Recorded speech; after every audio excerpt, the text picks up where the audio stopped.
problemas que tienen que ver con la historia de la enfermedad, ¿no? La historia de la enfermedad en la cual datos como la edad, el sexo, pueden tener cierto grado de significancia. Así en las personas o en los pacientes de temprana edad, enfermedades de tipo diarreica, enfermedades infecciosas y parasitarias son mucho más comunes, mientras que las personas de avanzada edad, enfermedades hepáticas crónicas y las neoplasias son más frecuentes. En el sexo masculino, los casos de patología de tipo infecciosa o patología por consumo de alcohol o por contagio de enfermedades que pueden llevar a la hepatitis también son más frecuentes. Y en el sexo femenino,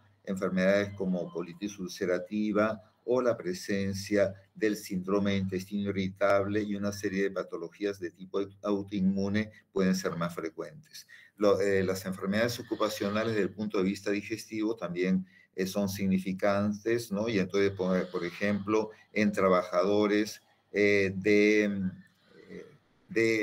manejo de ganado, enfermedades parasitarias o problemas de quiste hidatídico, problemas de teniasis pueden ser importantes. Los datos de procedencia también son útiles, ¿no? Pacientes que vienen de la selva, las enfermedades parasitarias son importantes, pacientes que vienen de zona de la sierra, como pueden ser Abancay, como puede ser también Ayacucho o zonas de ceja de selva, la hepatitis es mucho más frecuente. En personas que viven en la altura, como Cerro de Pasco o Puno, enfermedades como el vólvulo de sigmoides también es una causa muy común, ¿no? Y en la zona de la costa, por ejemplo, en la zona de Arequipa, la enfermedad de Chagas puede ser un factor que puede tener cierto grado de significancia. Entonces, esos datos de filiación siempre nos pueden ayudar a tener una orientación diagnóstica. En los antecedentes, indudablemente, antecedentes familiares de enfermedades neoplásicas, por ejemplo, las pacientes que tienen poliposis familiar, ¿no? Poliposis puede ser un aspecto importante para sospechar de cáncer de colon. Si es que el paciente ha tenido como datos patológicos cirugías previas, eso puede ser importante para evaluar la presencia de problemas de adherencias o cicatrices o casos de penetración, ¿no? Entonces, esos datos son importantes de tener en consideración. Otro aspecto que es importante en la evaluación de las patologías digestivas es ver cuáles son los síntomas por los cuales los pacientes van a acudir por molestias digestivas. El dolor abdominal es el que encabeza la lista y tenemos que en el dolor abdominal no nos vamos a quedar tranquilos o conformes si es que el paciente refiere que tiene dolor, sino que tenemos que saber cuándo se inició, cómo se inició, dónde se localiza, hacia dónde va, qué tan intenso es, si es que el dolor tiene que ver con los movimientos intestinales, si es que el dolor tiene que ver con que camina o que está estático, el tipo de dolor, si es un dolor tipo retortijón, es un dolor tipo presión, es un dolor tipo quemazón. Eso es importante. Si es que ese dolor ya tiene varios días de aparición o es un dolor de aparición súbita, ¿no? ¿Qué cosa es lo que hace que el dolor se hace más intenso? La actividad física, el tener que hacer algún tipo de movimiento, estar caminando, estar descansado, y qué factores lo alivian. Entonces, haciendo todas esas preguntas es que nosotros vamos a evaluar mejor el dolor. Ahora en la siguiente clase van a tener una explicación muy extensa de la importancia de lo que es evaluar el dolor abdominal. La presencia de náusea y vómitos también es un aspecto importante en patología digestiva. Y es importante también considerar que la presencia de náuseas y vómitos no es 100% de origen digestivo. El paciente puede vomitar el contenido intestinal o vomitar secreciones, pero el problema de la náusea y el vómito no necesariamente son de origen digestivo. Es importante tener ese tipo de evaluación. Otro aspecto que es muy importante evaluar es la presencia de la disfagia. ¿Qué cosa es la disfagia? Como su nombre lo indica, del término en latín dis, que significa alterado, y fagos, digestión o deglución alterada, es una dificultad en el pasaje de los alimentos. Y esa disfagia puede dividirse en dos grandes grupos. Una disfagia en la cual la disfagia es alta o la disfagia es baja. ¿Cómo se diferencia la disfagia alta de la disfagia baja? Básicamente con la deglución. El paciente ingiere los alimentos y al ingerir los alimentos el paciente nota que no los puede deglutir, como que se le quedan en la zona de la garganta. Y eso es lo típico de una disfagia de tipo alta. Mientras que el paciente puede pasar el alimento, pero siente como que el alimento se quedó atascado en la región de la garganta y el tórax, y entonces eso ya es una disfagia baja, ¿no? Y esos datos son importantes para poder hacer un diagnóstico diferencial del problema de esta deglución alterada, ¿no? O este pasaje de los alimentos alterados.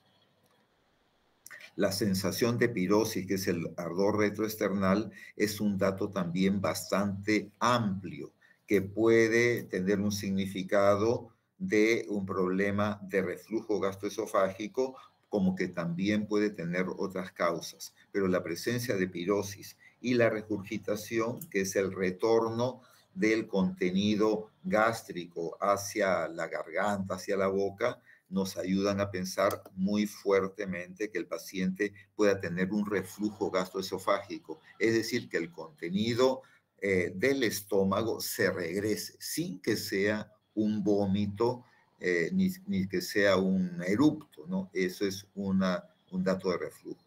Aerofagia es el paciente que de repente está conversando mucho y está tragando aire, y eso hace que el paciente pueda tener eruptos e inclusive hipo e inclusive sensación de hinchazón o distensión abdominal. Otros síntomas entonces para tener en consideración.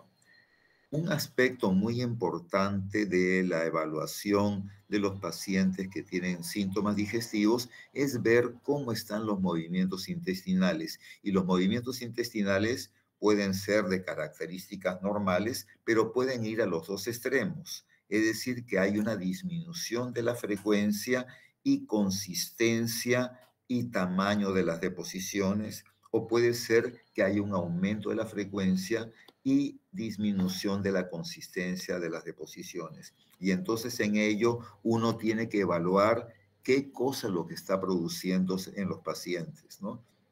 El paciente con estreñimiento, este problema puede ser tranquilamente un problema de tipo de funcionamiento. No necesariamente el estreñimiento nos indica enfermedad, como no necesariamente el cuadro de diarrea nos indica enfermedad. Y eso es lo que hay que evaluar viendo las características de las deposiciones. Si pongamos las deposiciones se ponen acintadas, es decir, que disminuyen de tamaño, el tamaño del paciente refiere, mi deposición está de un tamaño mucho más pequeño que lo que era anteriormente. Ese es un dato en el cual uno puede tenerlo en consideración para pensar en un problema de estenosis del intestino, una estenosis que puede ser por un problema inflamatorio, como que también puede ser un problema neoplásico. Otro aspecto importante en el estreñimiento es la presencia de sangre en la deposición.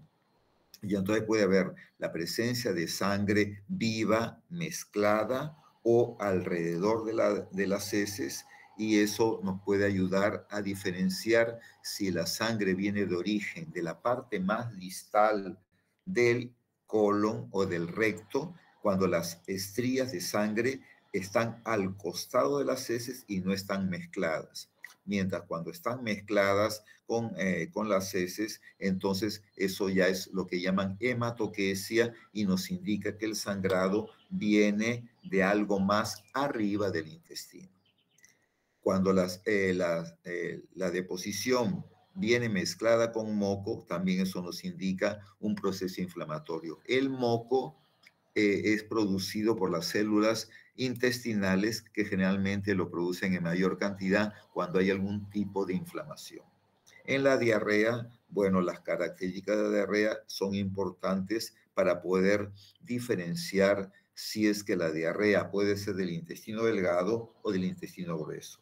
Estos son datos generales, a veces no hay una cosa especial, pero generalmente las diarreas que son abundantes son más del intestino delgado y son más líquidas, mientras que las diarreas del intestino grueso son de menor volumen, pero más seguidas. Y muchas veces se pueden acompañar de la sensación de pujo y tenesmo. Es decir, que el paciente hace su deposición y siente como que tiene el deseo de defecar, aunque ya ha terminado la defecación, y hay una sensación que después de que termina la defecación, como que quisiera hacer nuevamente deposiciones. Y ese es un dato bastante claro de una inflamación de la parte distal del intestino grueso. Algo muy frecuente en los pacientes es la presencia de lo que es, se me hincha el abdomen, se me hincha el abdomen. Y ese hinchazón puede ser solamente por acumulación de gases que son eliminados rápidamente, y así como se hinchó, se deshincha con facilidad, pero también puede ser que el paciente pueda tener una distensión permanente. Y eso puede ser por gas que queda atrapado, y en esos casos puede ser un cuadro de tipo obstructivo por la presencia de líquido. Ese líquido no está propiamente en el intestino, sino más en el peritoneo, ¿no? Y es lo que se llama ascitis. O esta distensión puede ser por la presencia de una masa sólida, y hay que tener en consideración que puede ser un órgano que ha crecido, ¿no? Entonces una hepatomegalia, una esplenomegalia, etcétera, o pudiera ser que pueda encontrarse dentro de el intestino y puede ocurrir, por ejemplo, en pacientes estreñidos que pueden tener un fecaloma, ¿no? Es decir, que en pacientes muy estreñidos que dicen que van al baño cada 10, 12 días, pueden tener heces consistentes, principalmente en la zona de la fosa ilíaca izquierda. Cuando el paciente presenta el cuadro de ictericia, entonces es un dato evidente. Ver a un paciente que tiene coloración amarilla de la piel y de las mucosas es algo que debe llamar mucho la atención. No hay que confundir pacientes que tienen un color amarillo por un cuadro de anemia, ¿no? Entonces uno tiene que evaluar la presencia de coloración amarilla de la piel y las mucosas y ver características acompañantes como pueden ser la presencia de coluria, que es el color amarillo oscuro de la orina, hipocolia o acolia, que es el color cenizo o blanquizco de las heces, y bueno, datos adicionales como pueden ser la sensación de prurito, la picazón, porque el paciente ictérico puede tener picazón no por la bilirrubina que produce la ictericia, sino por las sales biliares, ¿no? Y ese es un dato de prurito que se ve más en cuadros de tipo colestásico. Cuando vean síndrome ictérico, eso lo van a poder diferenciar mejor. La presencia de dolor abdominal en el paciente con ictericia nos hace pensar en un cuadro de ictericia obstructiva, ¿no? Que puede ser por un cálculo que se obstruye, como también puede ser por una neoplasia que está impidiendo que la bilirrubina sea eliminada. Y bueno, indudablemente, si tenemos un paciente que presenta un sangrado digestivo, es algo que sí es una verdadera emergencia y que uno le va a llamar la atención. Y el paciente que tiene sangrado digestivo puede tener manifestaciones como son la hematemesis, como su nombre lo indica, emesis es vomitar, y hématos, sangre, vomitar sangre, ¿no? Y hay que diferenciar una sangre con coágulos que viene del tubo digestivo, una sangre que viene ya digerida, que se denominan los vómitos borráceos, que nos indica que ese vómito puede haber estado guardado en el estómago. La presencia de melena es las deposiciones negras, ¿no? Entonces diferenciamos las heces que son la hematoquesia, que son heces mezcladas con sangre, pero en la melena la deposición es completamente oscura, alquitranada, negra, ¿no? Y eso está básicamente porque el contenido de sangre generalmente viene por encima del ligamento de Treitz y con el tránsito intestinal la sangre ha sido digerida por acción enzimática.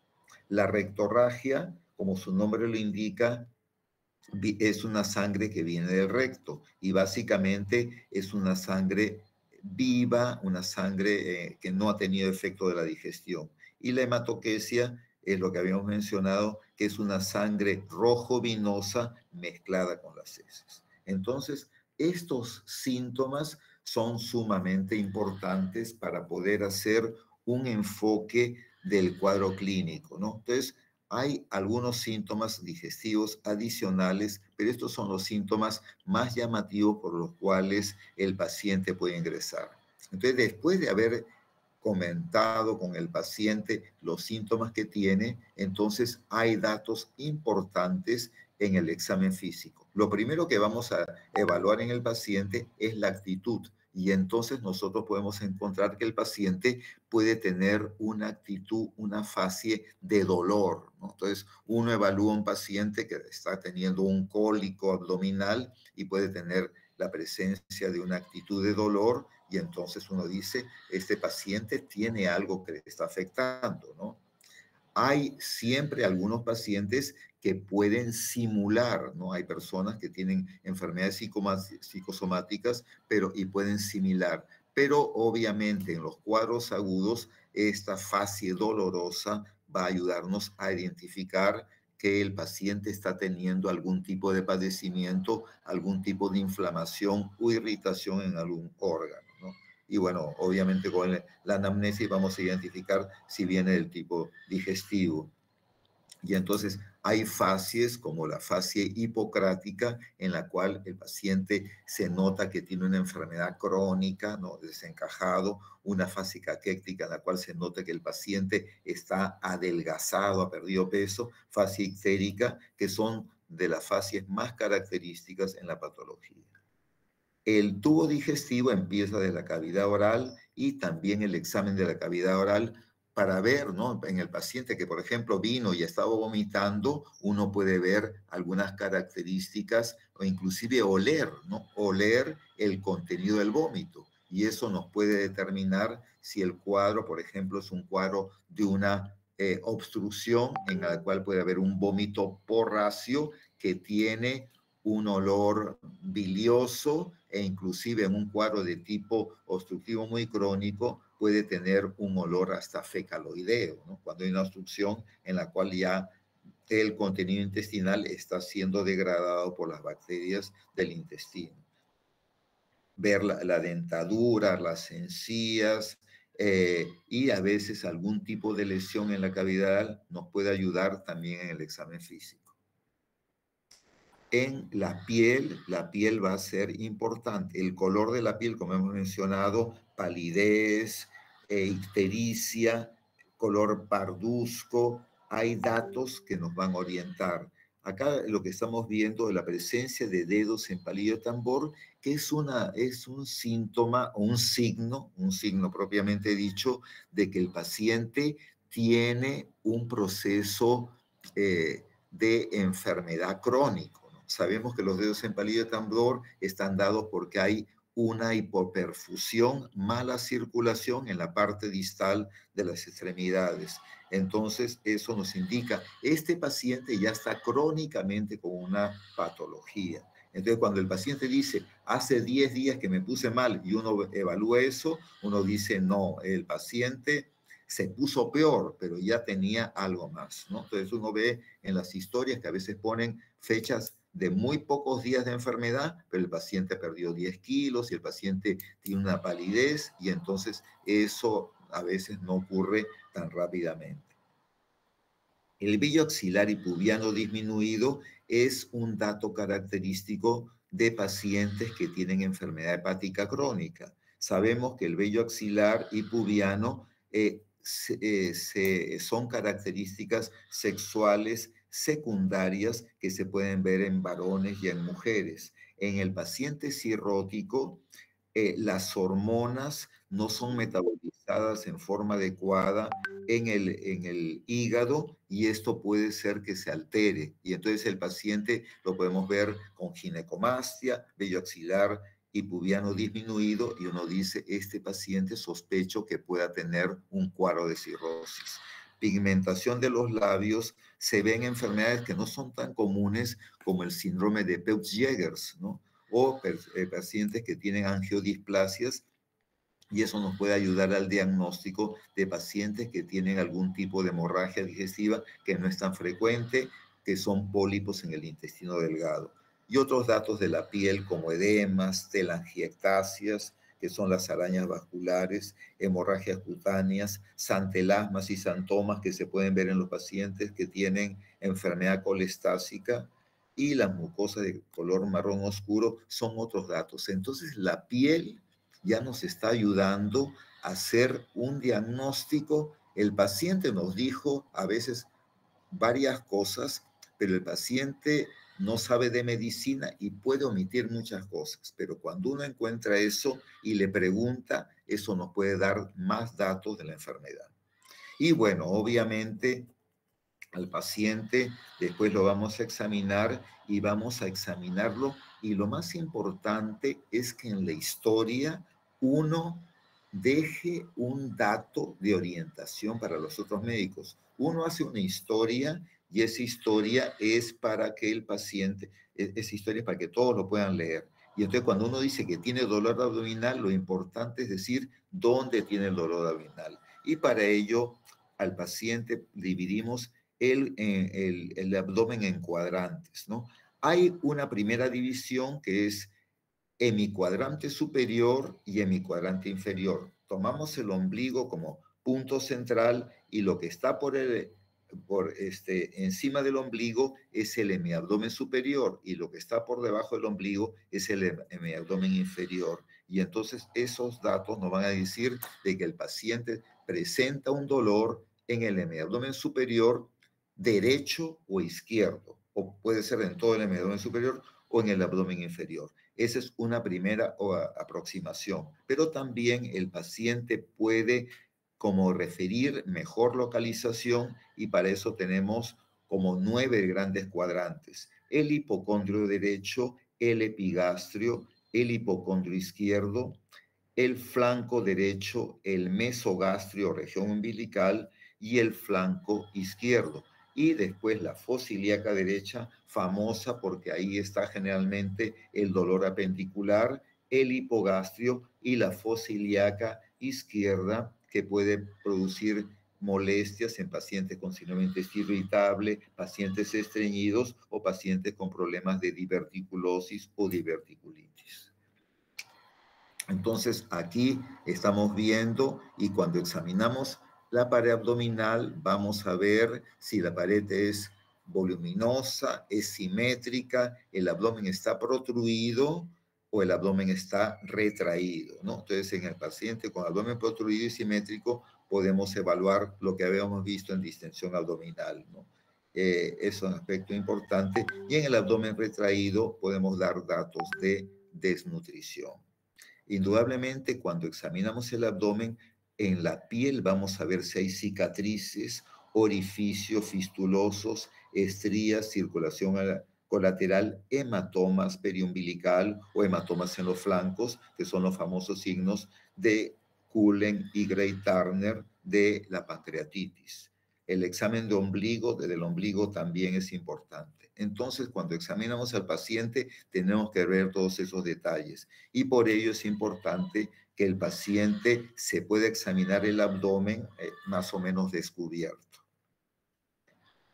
Aquí vemos entonces la inspección y el paciente tiene un abdomen distendido. Tenemos que evaluar después esa distensión por qué cosa es. Cuando vemos las cicatrices operatorias, cada cicatriz operatoria nos ayuda a pensar. A veces el paciente no dice que ha sido operado y de repente nos encontramos con una cicatriz operatoria y el paciente dice, ah, sí, hace muchos años me operaron del apéndice o me sacaron la vesícula. Ahora estas cicatrices, como la que estamos viendo acá de la vesícula, ya son menos frecuentes y la vesícula se saca más por cirugía laparoscópica y hay unos puntos de cicatriz que son diferentes, ¿no? Pero ya la inspección nos ayuda a determinar muchos casos en la patología digestiva.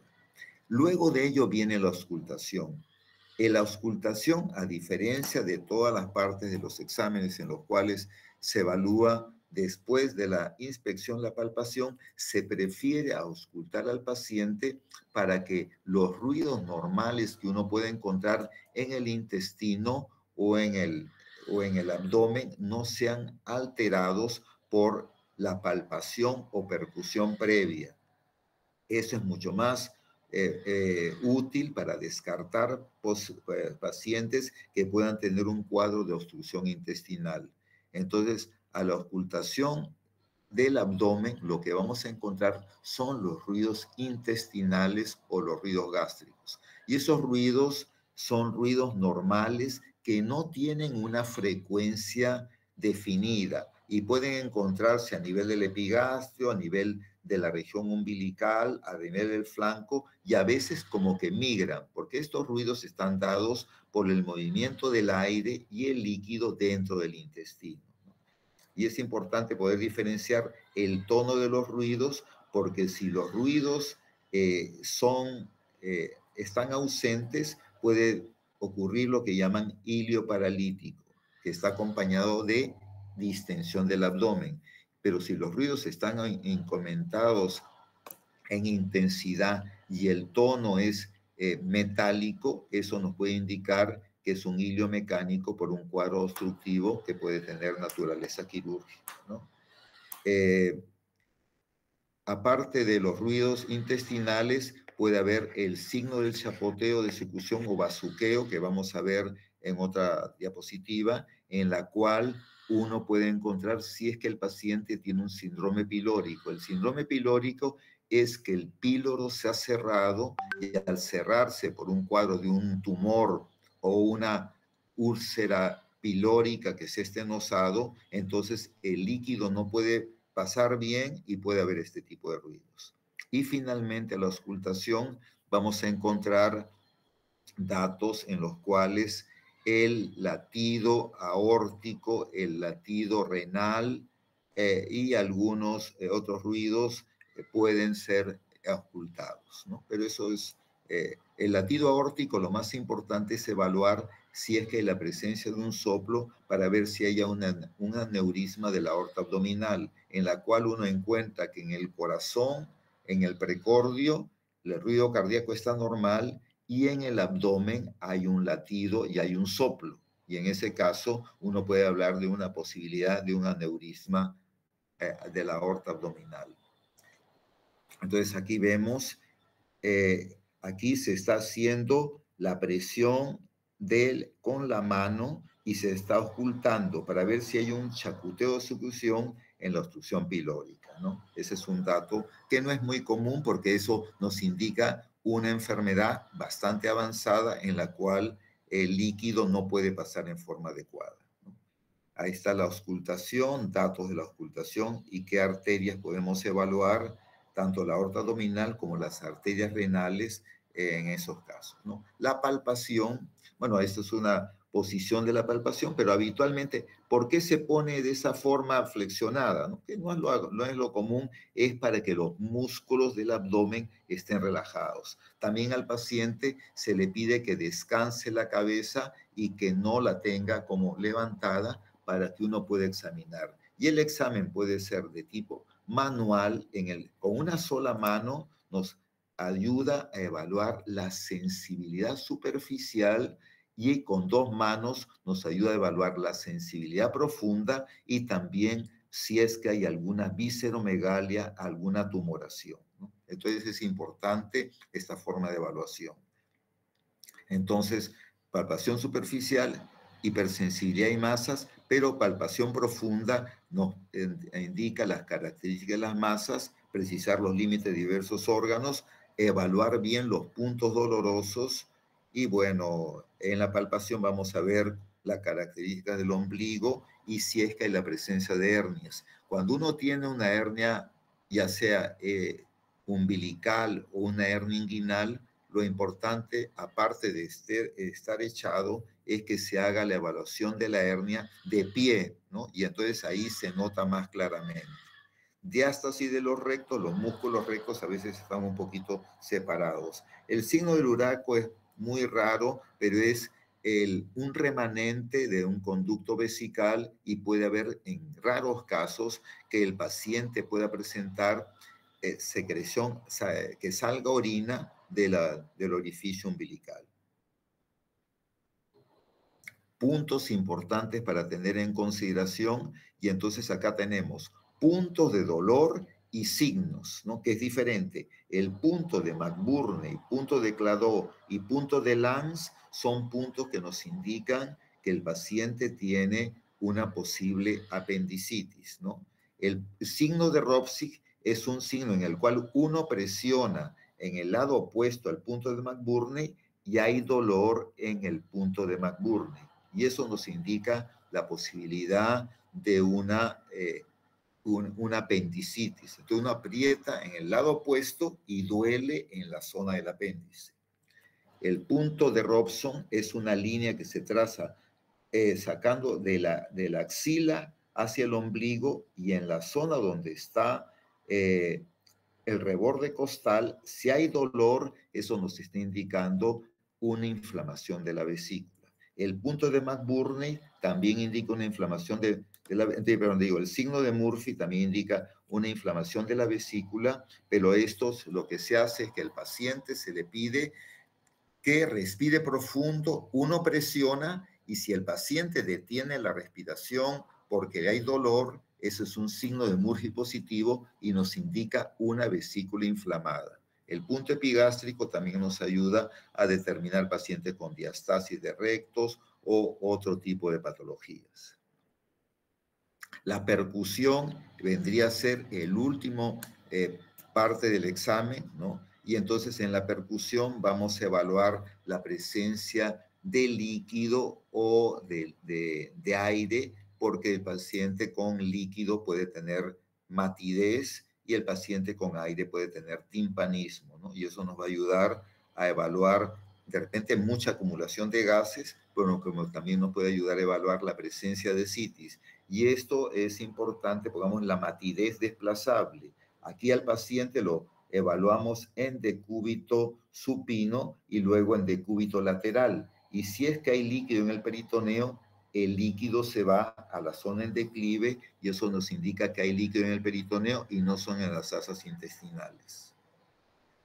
El hígado también es importante evaluarlo y el hígado lo tenemos que evaluar de acuerdo al tamaño, al volumen y de todas maneras si es que en la palpación encontramos alteraciones. Normalmente el hígado tiene una consistencia suave.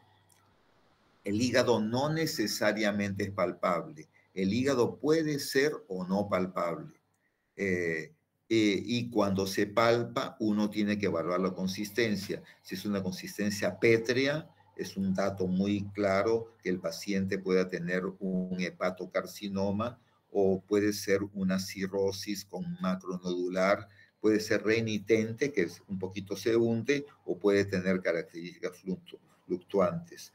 Sensibilidad, el hígado generalmente no duele y lo que duele es la cápsula de Gleason. Entonces, eso puede ocurrir que hay una sensibilidad aumentada en el hígado cuando el paciente tiene una hepatitis aguda. La superficie puede ser lisa o puede ser nodular. Ahora los hígados se están palpando más porque hay mucha acumulación de grasa y esos hígados grasos generalmente tienen una superficie lisa. Y el borde romo afilado, eso nos indica, generalmente el borde del hígado tiende a ser afilado, pero cuando hay un proceso inflamatorio crónico, el borde tiende a ser romo. Entonces tenemos la inspección, evaluar, pero básicamente la inspección no es clara porque no tendría que ser con la palpación que podemos evaluar el hígado. Entonces acá vemos en la palpación como evaluamos generalmente, la palpación puede ser, generalmente uno comienza a palpar el hígado desde la fosa ilíaca derecha y sube hacia el reborde costal derecho, hasta que llega uno a encontrar en la parte inferior del hígado. Y algunos pueden hacer la maniobra de tratar al hígado como con un gancho para poder palpar en esa zona.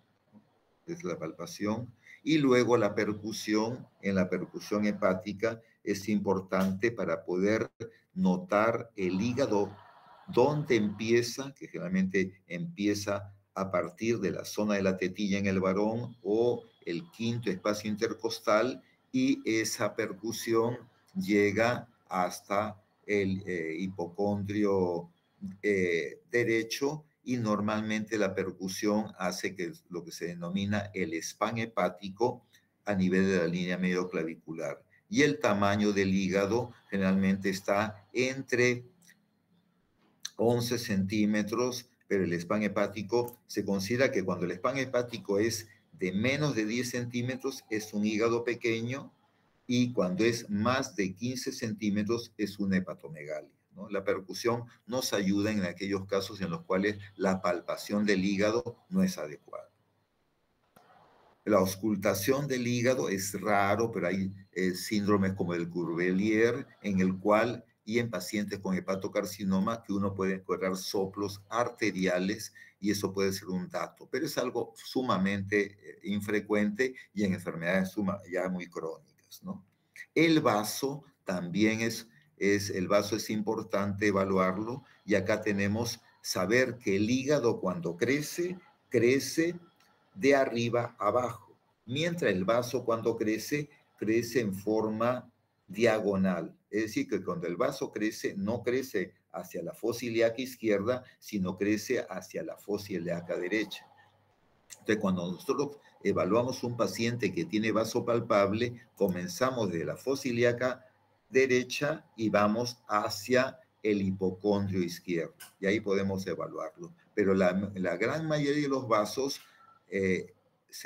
no se llegan a palpar ni a tampoco a percutir, ¿no? El vaso normalmente nunca se puede palpar, y el vaso cuando crece generalmente va a dar una matidez, pero es raro que pueda ser palpable en estas condiciones. Cuando hemos palpado a veces vasos grandes, lo hemos evaluado básicamente en pacientes que tenían esplenomegalia por paludismo, ¿no? En la zona de la selva. Entonces acá tenemos el vaso lateral derecho siguiendo la línea axilar media, y la matidez coincide con el novena y décima costilla, y puede haber ocultación frotis. Pues acá cuando evalúan básicamente en el lado izquierdo entre la novena y décima costilla es donde normalmente se puede encontrar el vaso. Y para poder palparlo mejor hay que hacerlo en esta posición, si es que el vaso ha crecido pero muy, muy pequeño. Y un dato clínico es que uno va a encontrar que el espacio de Traube está mate, y entonces ese dato nos puede indicar que puede ser un vaso que está creciendo pero que no es palpable. La vesícula también es un dato importante evaluarlo, y en la vesícula podemos encontrar que la vesícula es sensible. No se palpa propiamente la vesícula, sino se palpa el peritoneo unido a esa vesícula inflamada, y se palpa como una inflamación, como una zona indurada sensible. Es lo que llaman un plastrón. Y el signo de Courvoisier-Terrier, que es la palpación del vaso propiamente, de la vesícula, es en vesículas sanas, pero que tienen cáncer de páncreas o ampulomas, en la cual la vesícula se puede palpar como una especie de pera, como una especie de pera. Bueno, hemos avanzado rápidamente. Esto es una especie de resumen, pero es una visión inicial de lo que es el examen de los pacientes con molestias digestivas. Son datos muy importantes que a veces no se encuentran, pero cuando uno los encuentra, eso nos puede ayudar a un diagnóstico adecuado. Listo, creo que ya estamos en la hora de la siguiente clase, así que solamente nos queda despedir. Si hubiera alguna pregunta, estamos listos para escucharla.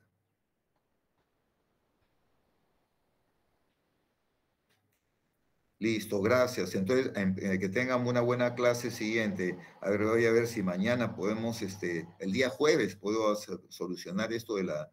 Y muchas gracias por, Fabia, por el Meet. Hasta luego, saludos. Hasta luego, doctor, gracias. Hasta luego.